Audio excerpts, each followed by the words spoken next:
we had a show with the regular people. Then we had Billie Holiday talking about her life, selling and singing Strange Fruit. Now, this is very hard to get by Gulf in the first place, but we got it by. Right. Charles Boyer was the final act. Now, you're set up so that first act is in stage left, second act is in stage right, next act stage left, next stage right, commercial, left, right, and so forth. There's a sequence, and there's heavy booted stagehands had to move the scenery, and the orchestra had to be cued in. We're halfway through the show when the guy who handled her came back to the booth where I was sitting and said, "She's left." I said, "What do you mean she's left?" He says, "She was last seen heading toward Harlem with her manager. She didn't want to come on the show because she had to say such terrible things about herself." Well, I look around. Normally, I don't do these things. You got a gopher, you got a strong man or something. I look around, there's nobody. Everybody's so busy. I was the only one free to grab her. Well, I got out of that theater as fast as I could. On the way out, I told the director, re-routine the show. Put Charles Boyer next to last.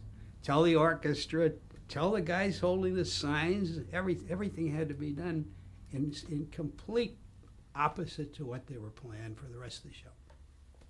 I ran down for her. Where is she going to go? She was with a manager. They were both high. I could smell the bourbon a block away, and they were shooting up on something. I don't know what they were shooting up on. Well, I caught them. We're at 37th Street. I caught them at the Automat, which is between 42nd and 41st in those days, on 6th Avenue. And I grabbed her.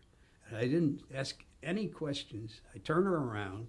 I strong-armed her and walked her down. The guys behind me yelling at me. Everybody's yelling in the street. But among other things, I got through her thick head.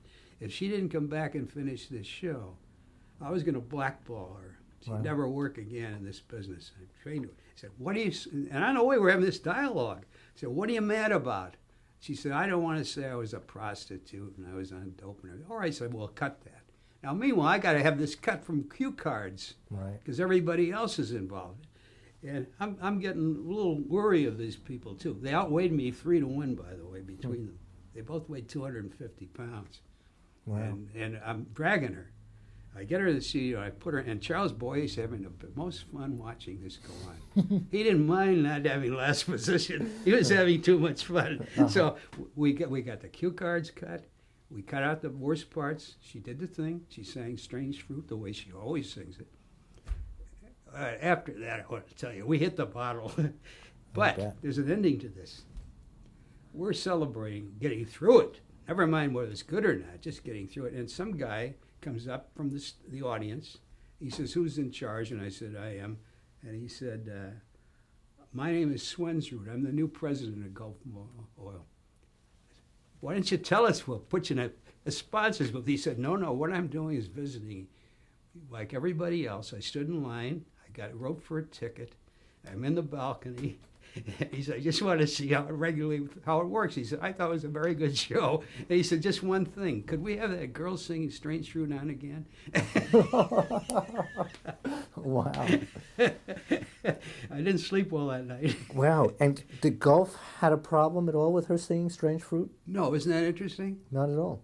If it's an artist who is related to a show, and she's isolated from the rest of the cast,